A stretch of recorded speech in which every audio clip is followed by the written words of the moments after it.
বাংলার মাটিতে স্বর্ণা ফলে, কথাটা যথার্থই। আমার পিছনে দেখছেন একটা ফুলকপির ক্ষেত। ফুলকপির ক্ষেত প্রায় আমার মাঝার সমান লম্বা।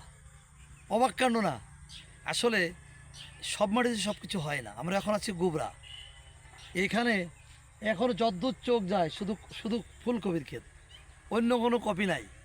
দেখছেন আপনারা, দেখেন আমার বন্ধু ক্যামেরা আপনাকে দেখাচ্ছে ফুলকপির ক্ষেত।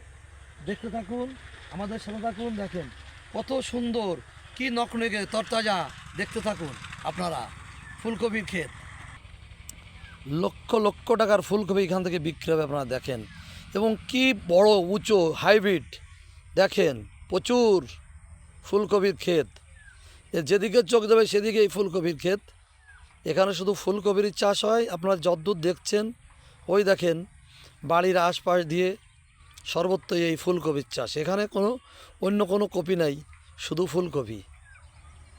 এবং উপরাল্লা এখানে দেখেও মনে হচ্ছে উপরাল্লা একদম হাতে করে এখানে ফুলকপিগুলো এনে এনে প্রতিস্থাপন করেছে। যতদূর চোখ যায় দেখতে থাকুন আপনারা, সবই ফুলকপির চাষ।